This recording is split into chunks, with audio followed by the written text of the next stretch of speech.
It's Hump Day. Hump Day! It's Hump Day. Hump Day!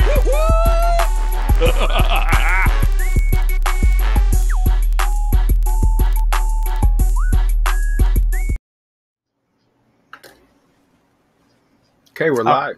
There we go.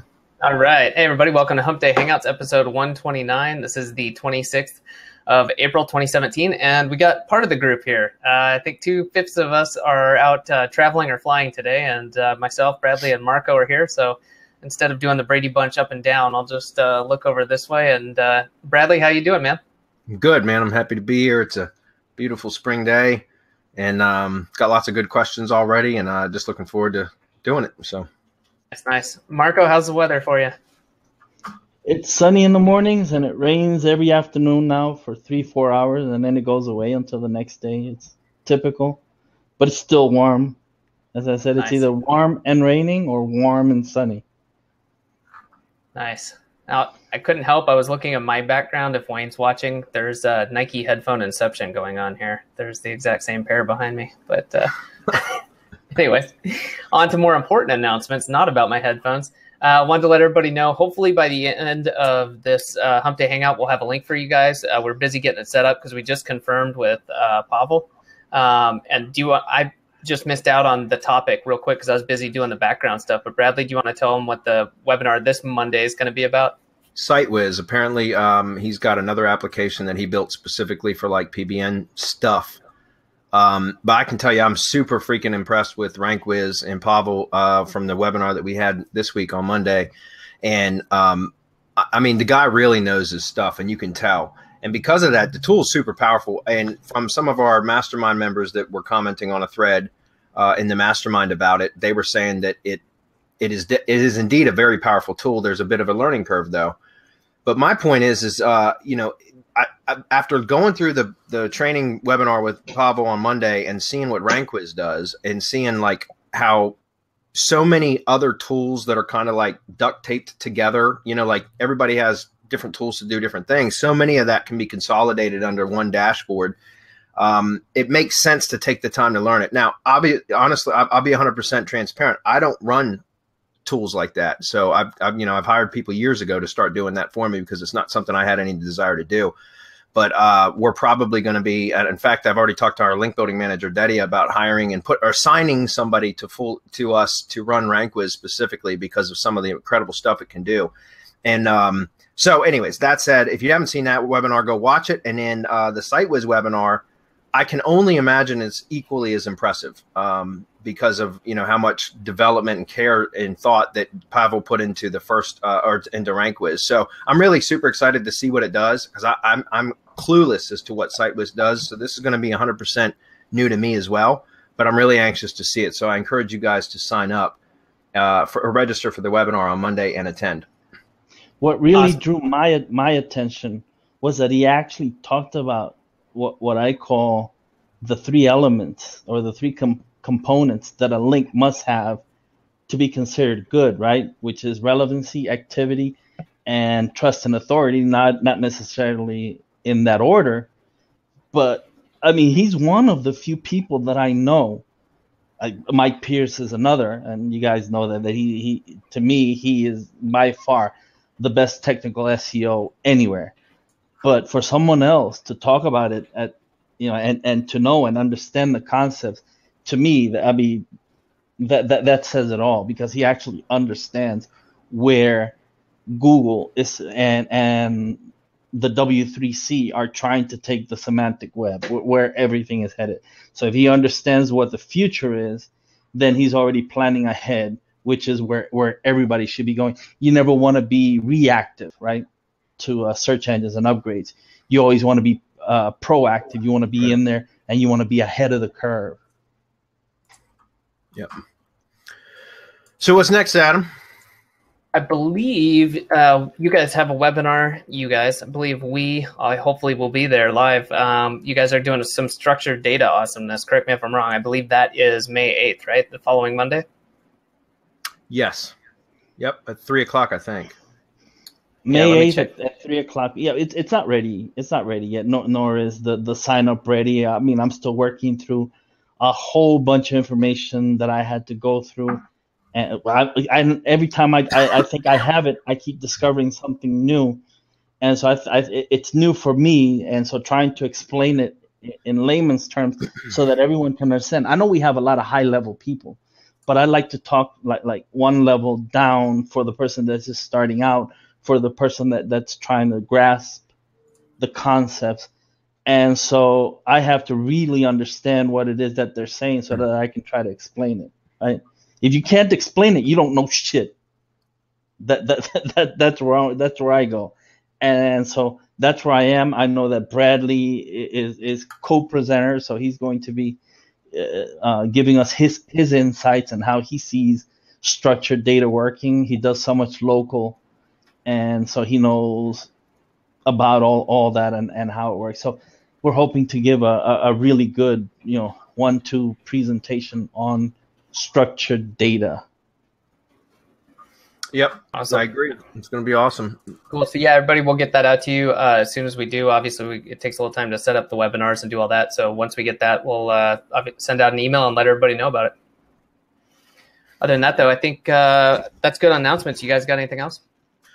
No, I was about to post on the event page for Ken Roberts. Hey, Ken, we answered your question. We actually, Marco and I got together on Monday to consult about your question, and so it's been answered in the Facebook group, the Syndication Academy Facebook group. I'm about to drop the link to that particular post on. Apparently, Semantic Mastery doesn't have you in a circle, Ken, because I can't tag you. Anyways, I'll drop the link, or go back to the Syndication Academy, Ken, and in the group, and you should see the answers to your questions from last week, because we did end up, Marco and I scheduled time Monday just so we could talk about your question. So anyways. One more thing real quick, I was going to say, we just got the webinar set up, so I'm going to post the link in. If you want to check out this awesome webinar this Monday, with Sitewiz info, get signed up, and we'll email out about that. But want to make sure everybody has the chance today to get hop on that. All right, and Ken, I just posted. He's here watching. I just posted the link to that Facebook post. If you're not in Syndication Academy, guys, you won't be able to see it, but Ken will, because he's there. All right, I'm going to grab the screen and we're going to get into it. You guys cool with that? Yeah, Let's do this. All right, let's do it.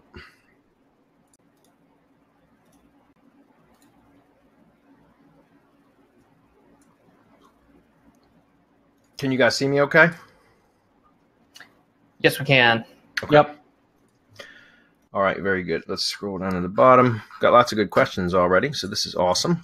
All right, so Aussie's up first. Hey, all, I got a website that have a tier 1 brand. Oh, couple things we didn't mention. Number one, if you guys are new to Hump Day Hangouts, there's a couple things that we probably need to just make a note of this, Adam, like every day or every single week. No, I just did, and I didn't want to stop you. I'm actually get something to paste in there. Okay, cool. I was going to say, for if you guys aren't aware of where to get Syndication Academy, you can go to syndication.academy. Again, that's syndication.academy. That's where a lot of the questions that we get on Hump Day Hangouts come from that training and that methodology. So that's a lot of the times what we're talking about, if you're unfamiliar with that. Also, a lot of questions that we get regularly, guys, can be answered in our knowledge base, just so you know. And that is at support.semanticmastery.com. Again, support.semanticmastery.com is our support portal, I guess, and there is a knowledge base and like FAQs for various products that we have right there on that support site. So just wanted to kind of point you guys to that in case you were unaware of those resources. All right. So anyways, Aussie says, before you move on, can I just mention something so that we have it down? Sure. When we get new people, like we get the same question a lot of times over and over and over. And I understand that we have new people coming in that will ask the same questions. Please, if you're new, don't think that we're treating you, like you're a noob, like you're dumb, like you don't know what you're talking about. This forum or what we do on Hump Day Hangouts is just for that.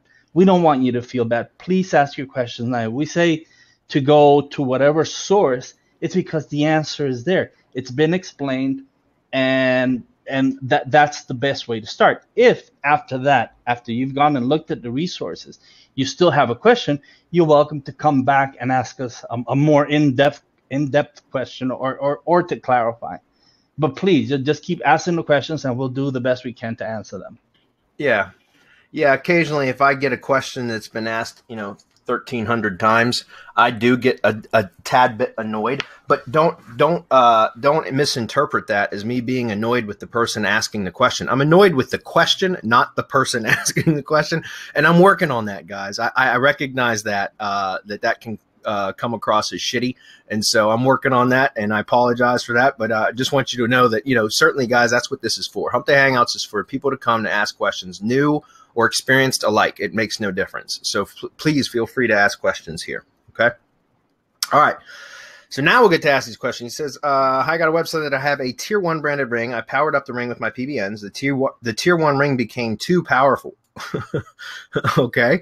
My website got slapped by Google, and all the pages that had links from the ring lost their rankings. Is that possible? P.S. The other pages that don't get links from the ring didn't lose their rankings. In Webmaster Tool, I have 400 links from WordPress, 400 links from Blogspot, Trello, network shows, and search results. Some of them even page 1, the Trello especially. Yeah, by the way, just a side note, I've noticed that too recently, that the Trello pages or your profiles are ranking like crazy. I'm not sure why that is.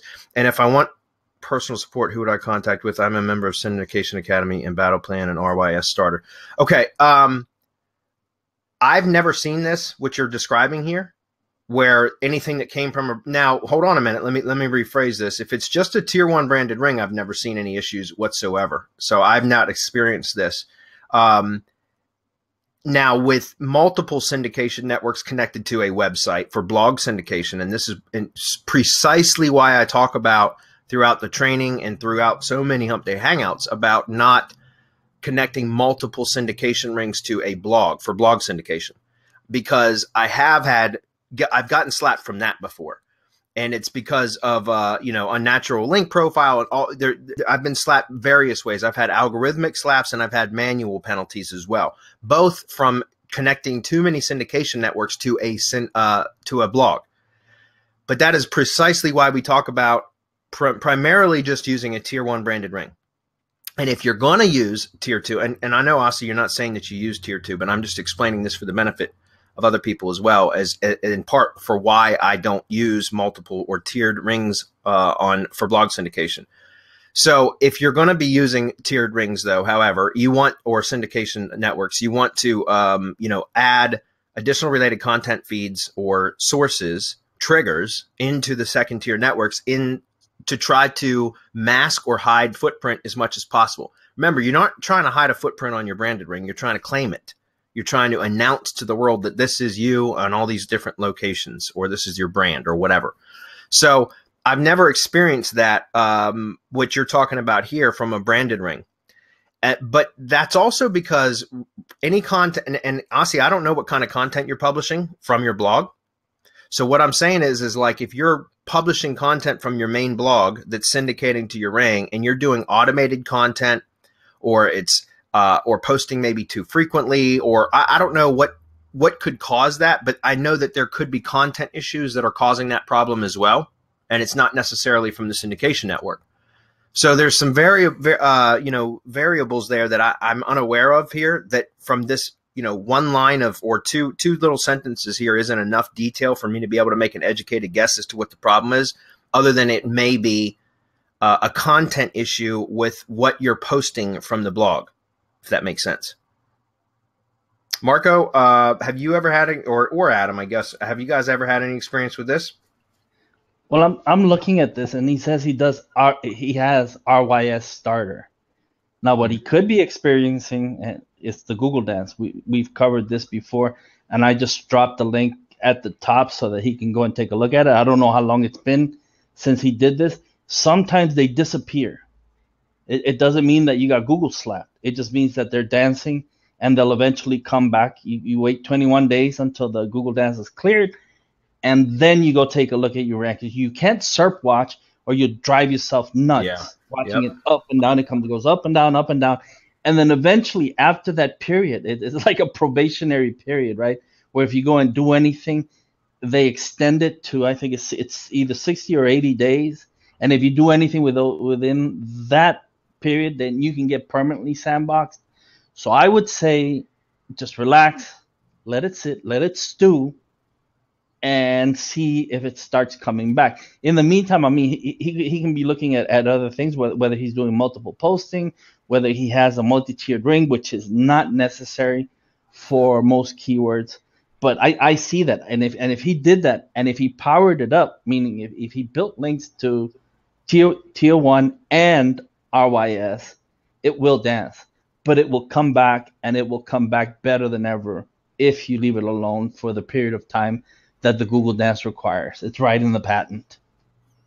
Yeah, and see, I literally have websites and some clients, some are my own, that I've had syndication networks around since 2012, and literally have thousands of links from WordPress and thousands of links from Blogspot or Blogger and Tumblr and that kind of thing in Search Console, and never once have they ever been slapped. So I can't see it having anything to do with the syndication network unless there was a problem with the content, again, that you're publishing. It could, if it's scraped content, spun content, stuff like that, that could cause problems. There's no question.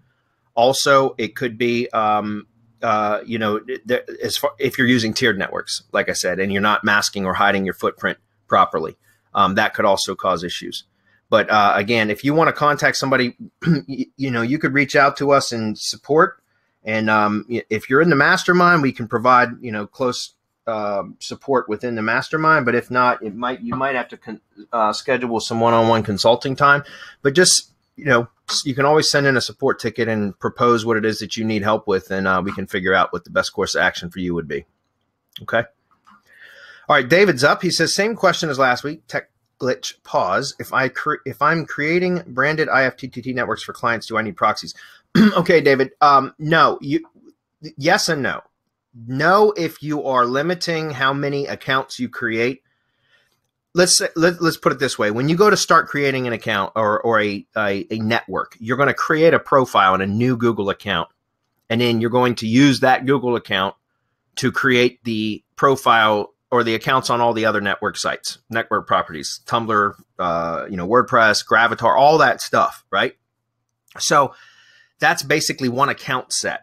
So as long as you're only doing one or no more than 2 account sets in any 24-hour period, then you should be okay. However, if you're building for clients, I recommend having a minimum of 5 or just a handful. Typically, I always just start off with 5 proxies, dedicated proxies. And the reason why is because if you're building them, which, by the way, David, you shouldn't be building them. Honestly, you really shouldn't be. But if you plan on doing it anyways, because you can outsource this kind of work, man, for a hell of a lot less than what your time is worth. I can tell you that. But if you are planning on doing it anyways, then I recommend just getting 5 dedicated proxies. It'll cost you like $10 a month, man.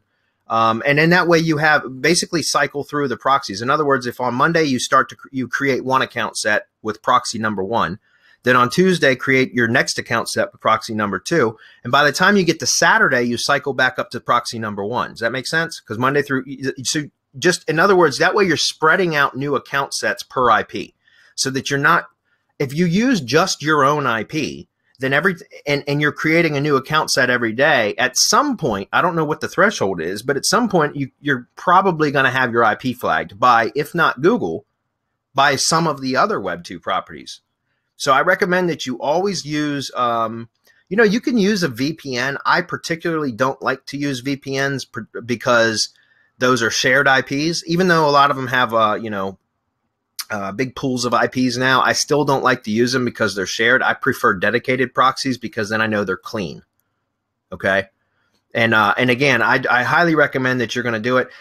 And also, David, if you're going to be building networks and using proxies, then, to make your life a hell of a lot easier, I recommend that you pick up Browsio. Right now, Browsio now has a monthly option. It's like $37 a month. The amount of headache that it will save you to be able to use Browsio and have multiple browsing sessions open using different proxies for different profiles and all that kind of stuff, the speed with which you're able to accomplish your tasks by having that ability or that function available is unbelievable. Like, it's amazing. I've got Browsio open in my right now. I mean, I've got it open all the time now because it's just so freaking amazing. And so I highly recommend that you use that as well. It's going to make you a lot more efficient.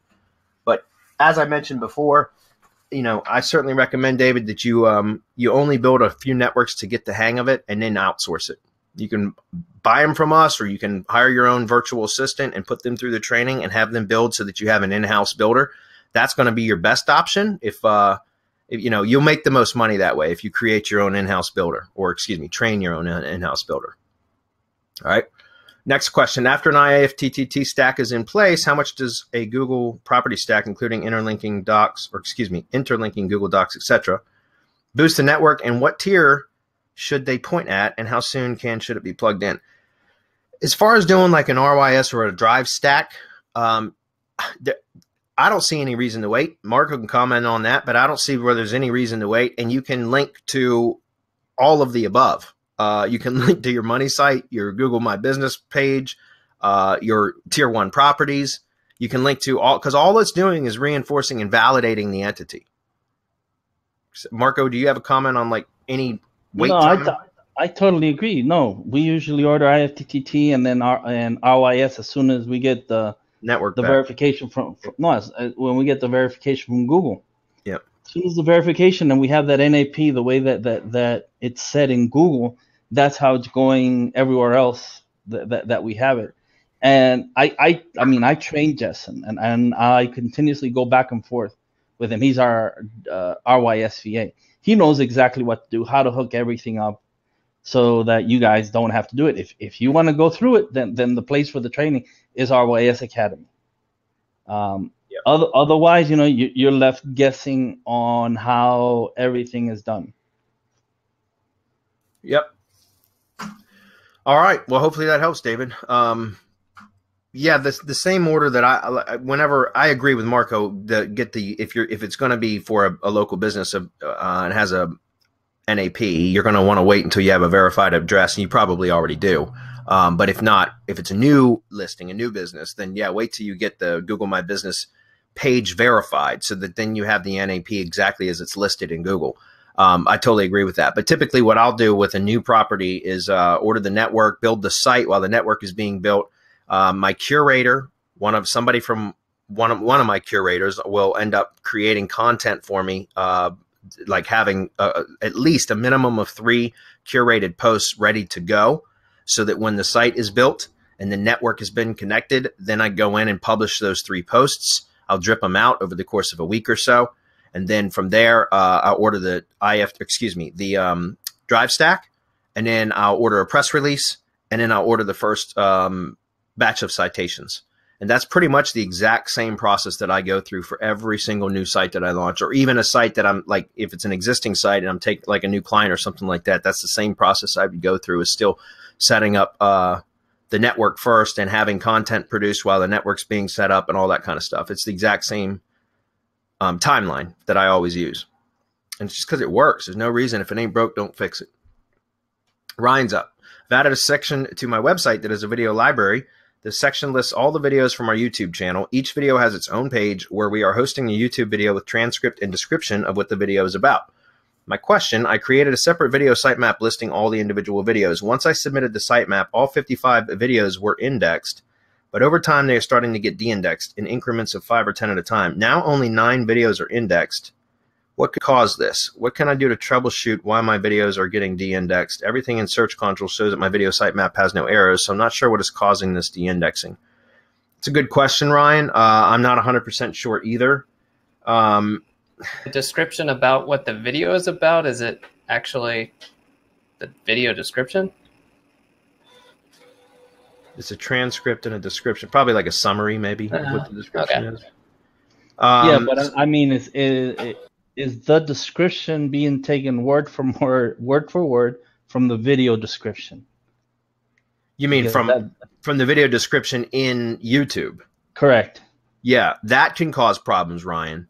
And that's good. So good point, Marco. And that's, I don't know that that's the case, Ryan, because, you know, but if you are, here's the thing though, if you're adding the transcription to the post, then that should make it unique enough that I mean, and again, this is just speculative, but my experience with having video pages de-indexed, and I'm not talking about the videos themselves. I'm assuming the YouTube videos are still indexed, but the video pages on your site are being de-indexed or falling out of the index. That doesn't necessarily mean that they've been de-indexed, right? De-indexed connotes a penalty, but falling out of the index doesn't necessarily, like, that's just the Google dance, right?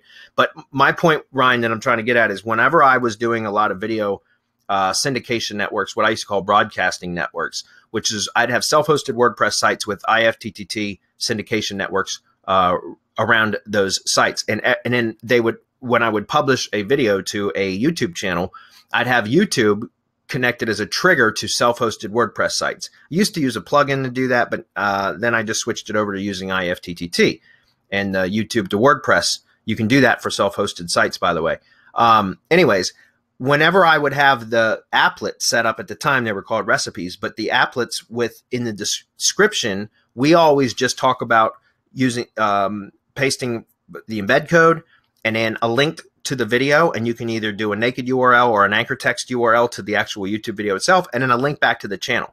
And if that's why our applets are set up the way that they are, because when I had those video broadcasting networks and I was auto syndicating videos to them anytime I uploaded a video to a channel, any of those WordPress sites, the self-hosted WordPress sites that imported the description. So remember, that's a token, or a token inside of IFTTT that you can add, right? Or what they call an ingredient. You can add the description ingredient.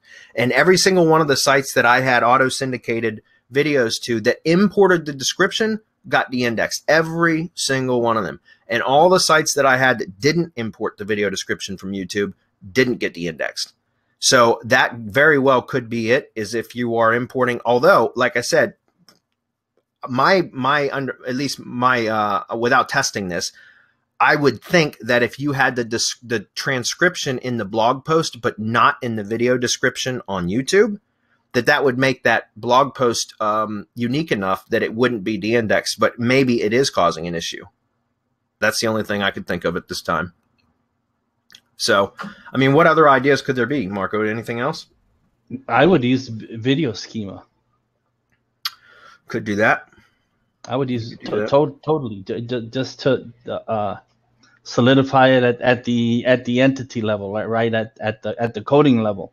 And I posted the URL to Systrix, which is really good about giving some great video markup for rich snippets, and that might help. So everything, try first, get rid of the description, see what happens, and then mark them up.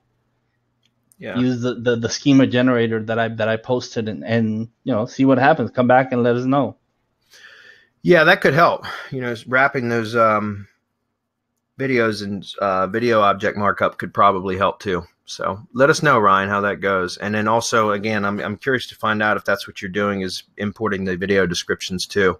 Because if so, what I would recommend is omitting the video descriptions if it's the same as what they are on YouTube, and then just using the transcription, and that's it.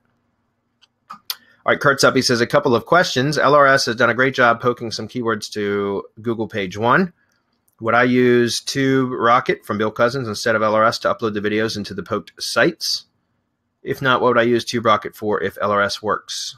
I understand that TubeRocket, and he's talking about Tube Authority Rocket, guys, otherwise known as Rocket Video Ranker Pro. We did a webinar with Bill Cousins a week or two ago. It's a really cool tool. We got a lot of really, I did a full-on case study bonus too, which was pretty detailed. It's probably 2.5 hours worth of video in that case study alone.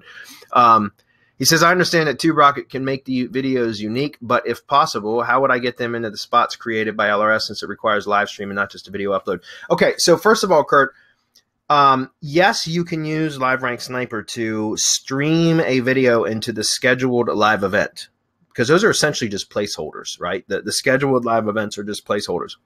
However, the problem, and it's not a problem, but the drawback of using LiveRank Sniper to stream to those scheduled live events is that it's a slow process, because you have to open up LiveRank Sniper. It's only a couple clicks of a mouse, guys. It's not like it's difficult. It's very simple to do, but it's a slow process because you have to allow the software to start the stream. You click the upload or whatever.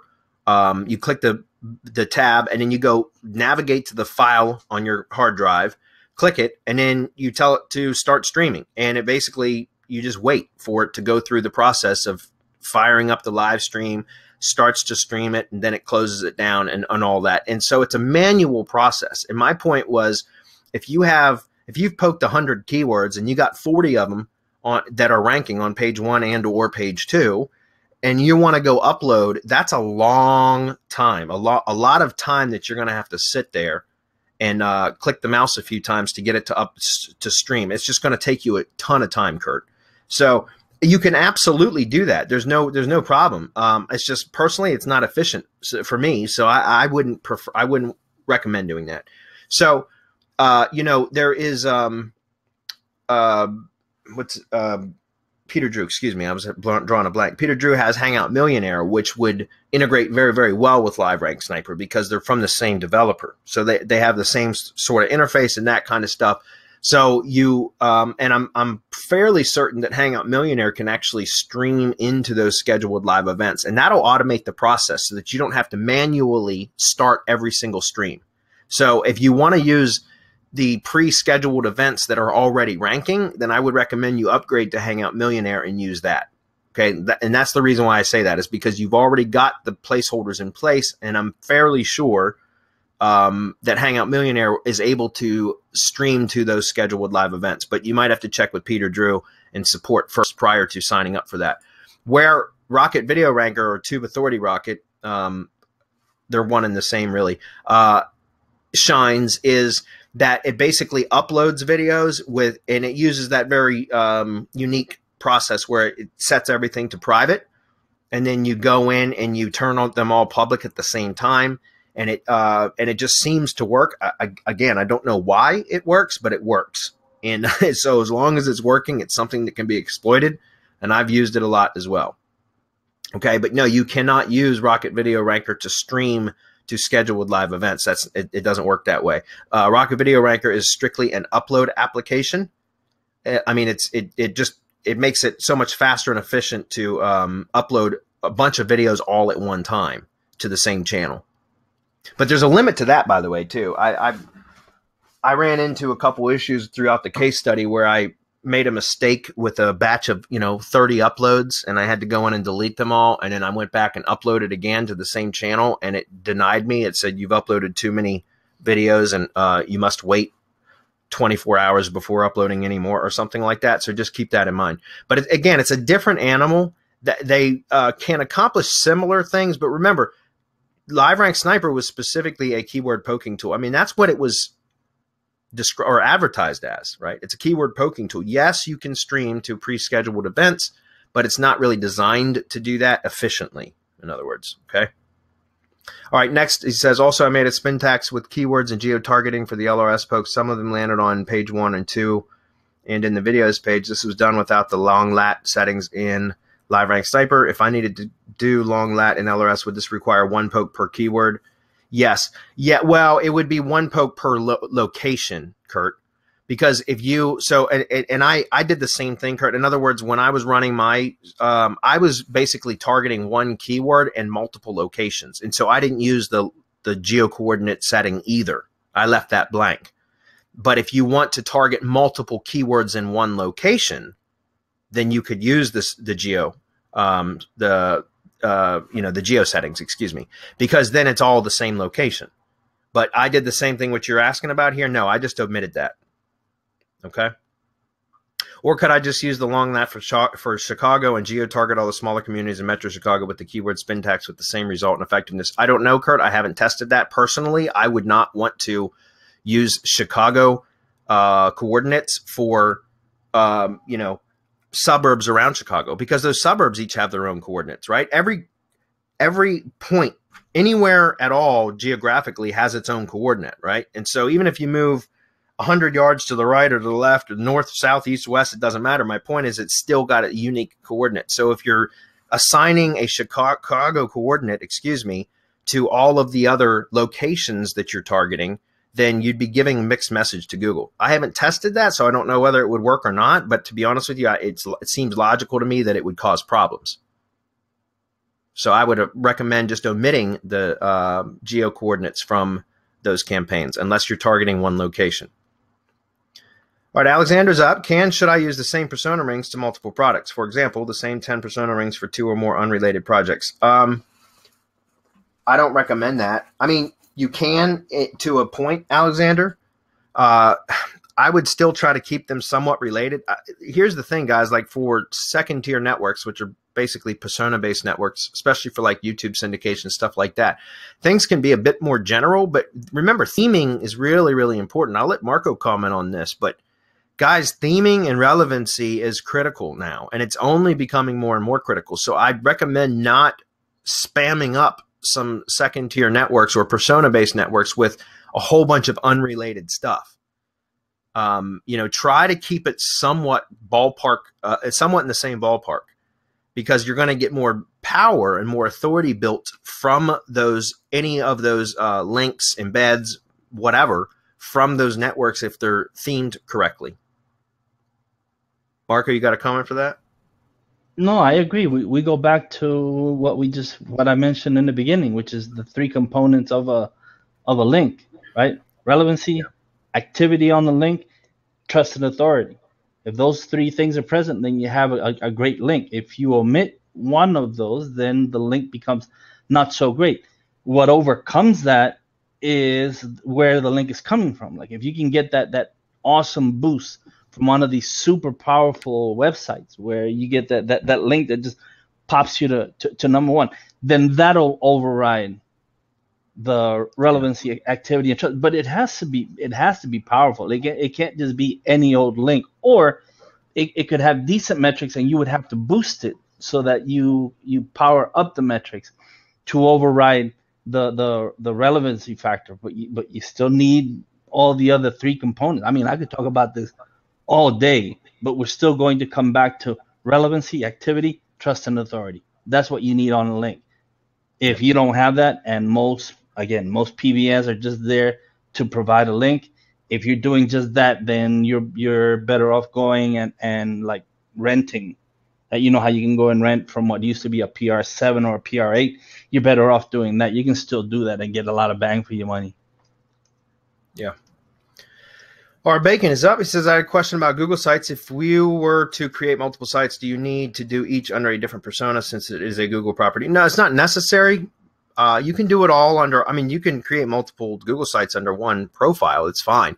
Just keep in mind that if you're doing some nasty stuff with them, with any one of them or a combination of them, you stand the chance of getting that account slapped and potentially terminated. And if you have multiple Google Sites in that one account and that account gets slapped or terminated, then it could end up, you end up losing all of them. And so again, I always talk about mitigating risk, guys, specifically because I don't want to have, have one where Google can come in and terminate one account and I lose multiple digital assets or multiple businesses, so to speak.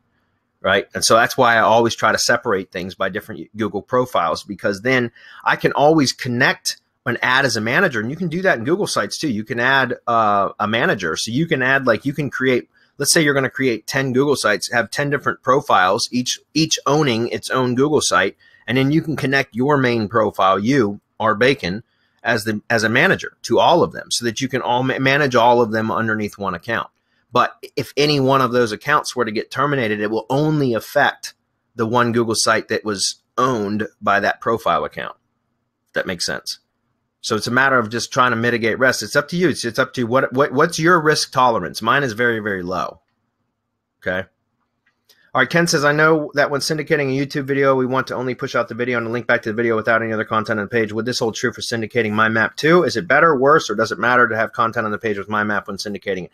I don't have enough experience with that, Ken, but maybe Marco can shed some light on that.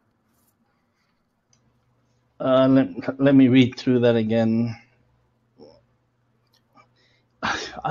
Like, there's a lot of stuff that I just can't give away in this forum. I can't give that away. yeah, content matters, whether it's on the page or somewhere else, makes a big difference. Relevancy, right? You can push relevancy because it'll bleed through to the source. Whatever you have on the page, the bot will come in, read it, it'll drop into the iframe, so to speak. It'll drop into the hole, go down to see where the source is, and all of that the bot is holding, wherever it's holding the information, follows through. So it helps. It helps more if it's somewhere else. That's as far as I'm going to take it. Yeah. Yeah, I mean, I haven't done a lot of map embedding stuff, so I don't have a lot of experience with testing, Ken, on that. But I mean, I would agree that I would probably be, because the problem with YouTube with importing the description is what I discussed earlier, right? Is that every single time, or every property that I had where I was importing the descriptions would get de-indexed. And so that's why I stopped doing it. But for maps, that's different, because it's not like, I mean, again, I would want to try to put some content on the page and then test it, but I don't know because I haven't done it. So I just follow Marco's advice. All right, Don Johnson says, I just tried to verify a UPS mailbox for Google My Business, and as soon as I submitted the postcard request, I got Google has suspended your page due to quality issues. I can imagine. I decided to delete the listing and try to come up with a plan. I know you guys have started using P.O. boxes with street delivery, which is what I told the client to do, but he didn't listen. Just wondering if you have any advice how to save this address.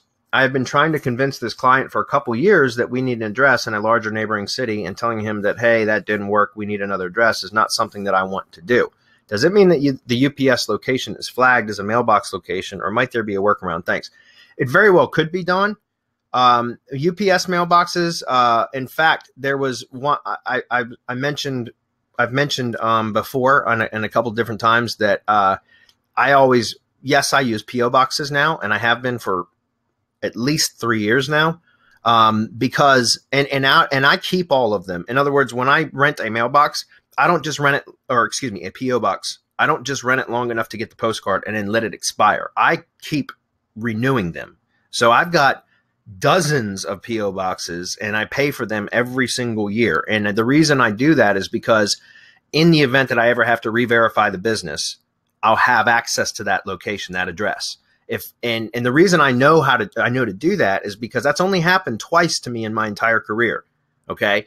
But one of the times that it happened, it was a UPS mailbox for one of my tree service lead gen sites. And the UPS mailbox was like $36 a month. It was freaking ridiculous. And so I let that mailbox go because I thought I'll never need it again, and it's too damn expensive. And sure enough, I got a re-verification. I was required to re-verify via mail, snail mail, and I didn't have access to that location. So I lost that maps listing because I didn't have access to it. And so that was a painful lesson for me, because that was a profitable, generated quite a bit of revenue, that particular site. And so anyways, my point is that ever since that time, first of all, I stopped using UPS mailboxes. With, you know, the UPS stores and stuff, I stopped using those, and I went to PO boxes, and I keep them renewed. Now, that said, you know, if you've been trying to tell a client for 2 years that something, now look, I understand, because you're kind of black hatting the maps listing. I've had clients that have been resistive to that as well.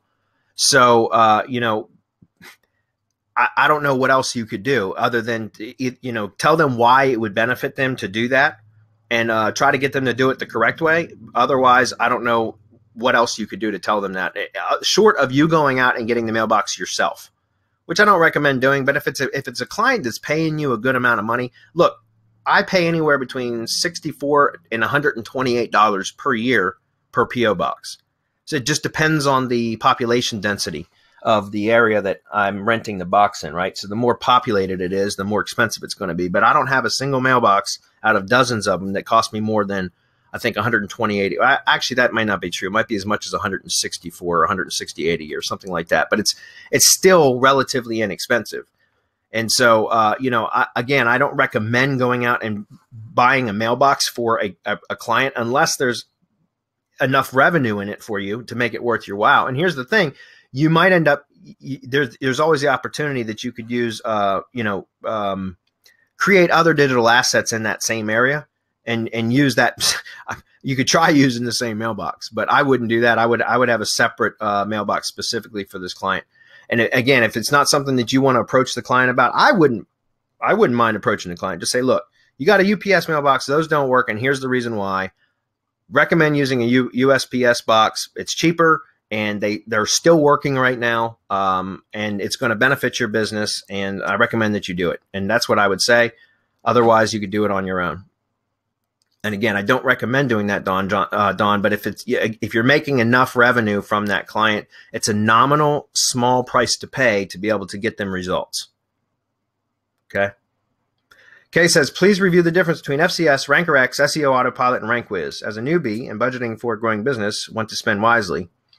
Also, please talk about any must-have SEO tools. I realize this part may vary. Thanks again for everything you all do. I can't speak about the difference between all those tools because I've never run any of them. So honestly, Kay, I wish I could help you, but we would have to ask one of our more experienced link building like tool users, like for example, our link building manager, Dedia, which I'm sure he'd be happy to come on to a webinar and talk about that a little bit. He did it inside the mastermind. I don't know if we could get him on a Hump Day Hangout. Maybe. We'd have to ask him. But he's the one that runs all those tools. So I can't answer you, Kay, honestly, because I just don't know. I don't use any of those tools. I can tell you that I'm super, super, super impressed with RankWiz and Pavel from the webinar that we did on Monday. I think if you were going to invest, and again, this is only based upon, not from using any of the tools myself, but just based upon what I know and from what I saw on Monday with RankWiz, is it seems like it can do everything that I could ever want a link building tool to do. And in a very unique way. In fact, the content mill function of RankWiz is amazing because they don't scrape content based upon keywords. They do it based upon topics, which is the very first time I've ever heard of a link building tool do that, which speaks directly to RankBrain and Hummingbird, right? The semantic web algorithms, or the semantic web, filters or whatever layers to the algorithm. And my point is that, after going through that webinar, if you haven't seen it yet, Kay, go through it. That we did with Pavel. I think it was 2 hours long. So, but it's super, super powerful. And if you're going to invest time and money, money is the small part. The investment is the time, right? The biggest investment is the time to learn how to use these tools. I would pick one that does everything and learn that one tool so that you don't have to patch a bunch of stuff together. And RankWiz apparently has all that. And guys, again, this is only based upon the webinar because Pavel knows his stuff. He is a serious SEO.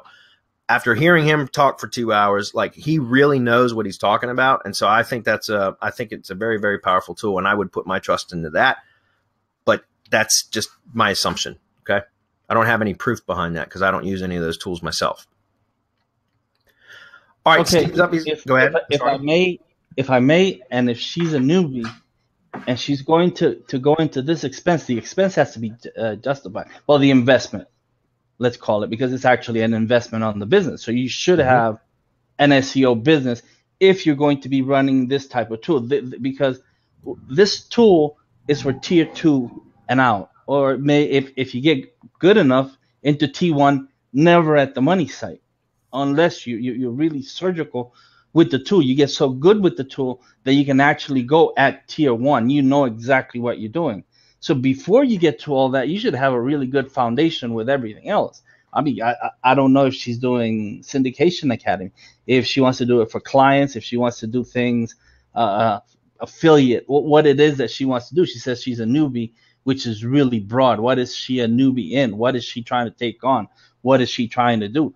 Because if you're going right for the link building tools, you have to have assets that you build links to. Yep. Okay, so next is Stephen, and we're running out of time here very quickly. I can see we're not going to be able to get to Roy's question again either. We tried this last week, and I know we spent some time on it, but apparently we didn't have the whole scenario. And I know I passed over Steve, but Roy, I'm assuming. I don't think you're in the mastermind, Roy, but this might be one of those questions we're going to have to answer in the Facebook group or something because we're running out of time. If you don't mind, Roy, can you repost this in one of the Facebook groups, Syndication Academy or the SEO Tutorials group, either one, and then tag me on it, Roy, and I'll spend some time going through and trying to give you, even if I got to just record a quick screencast video or something, and drop it in the comment section of that post. I'll try to get to this because apparently 2 weeks in a row you've posted this, and we must not have answered it last week because we didn't have the full information. And I'd hate to leave you hanging for another week. So if you don't mind, post that in one of the Facebook groups. Okay. And like we did for Ken this week, we can make sure we get you a proper answer. All right. All right. Steve says, do you have any thoughts on diversity when building Google properties, stacks beyond all the eggs in one basket argument? For instance, would links from 10 Google Docs be as strong as one G Doc plus one sheet plus one form plus one G site? I honestly don't know. I like the diversity of different link types, so I just use them all. That seems like a question that would be more suited for RYS Academy, but can you comment on that, Marco, or what do you think? Yeah, not all Google files are created equal. Right. They each have different, like one will rank over the other. Remember, Dr. Gary did a test, I think it was in the Mastermind, or in RYS Academy, it was one or the other, or both probably, where he showed which one ranks better than the other one. But we still like to do all of them because we like to interlink. And having just one Google property linking to another, and those two linking to another, and everything linking back, creating the spiderweb silo, that powers up everything, and then it shoots the relevancy out to the destination, which is what we like to do. And so the way we do it is we just keep, we don't do one sort or one file type. We do them all. We do as many as we can, and we link them all together and then send the power wherever we want. It's just more diversity, right? I mean, seems to me like that's the why. I haven't tested it, but because we always do every doc type that's available to us, or every file type. Okay, let's see. We've got about 4 minutes. I'll give for another 4 minutes. Roy, like I said, please, because this is a big, long question and with the second part as well. So just post that in the Facebook group, man, and tag me on it. I'm giving you permission to tag me, so that we can make sure we answer that. I'm going to answer Columbia's real quick, and then we're going to wrap it up, guys. By the way, we have Syndication Academy update webinar at 5 p.m. So in about 10 minutes, guys. You should have been notified via the Facebook group. Because I created an event. So if you're in Syndication Academy, we're going to just go to the Facebook group, click on the events tab, and you should find the event, and it's going to start here in about 8 minutes. Columbia says, could you describe the best structure for a lead gen site and what would be careful to avoid?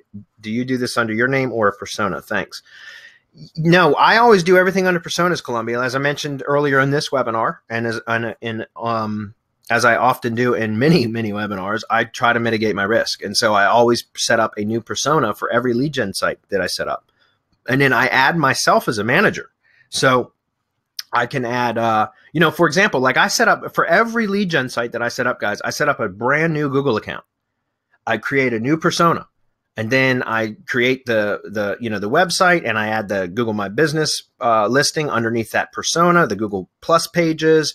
I do all Google Analytics, Search Console, Tag Manager, everything. The only thing that I don't create a new account for every time is AdWords.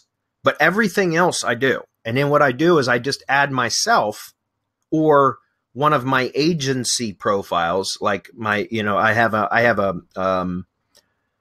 an AdWords manager account that's underneath, it's basically an agency Google profile that I created specifically to run an AdWords manager account. And so since I do most everything in AdWords for lead gen now, I do some Maps SEO, but pretty much I do a ton of AdWords stuff now for lead gen.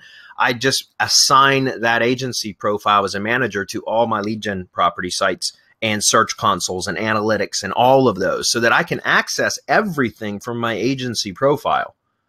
But everything is owned by separate individual Google accounts. And the reason I do that is because, once again, I don't want, if at any time something happens and they decide that Google doesn't like my agency account anymore and they shut it down, terminate it, I don't want to lose all those accounts, right?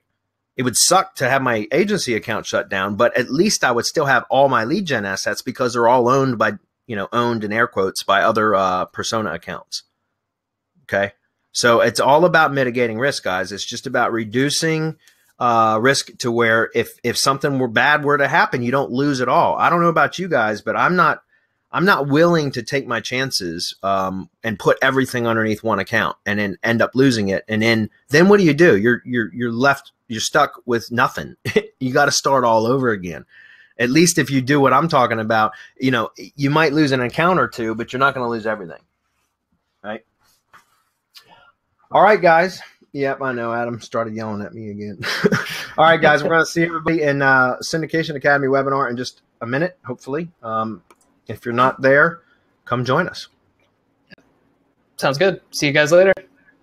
Bye, everyone. Thanks, everybody. We'll see you all on the next one.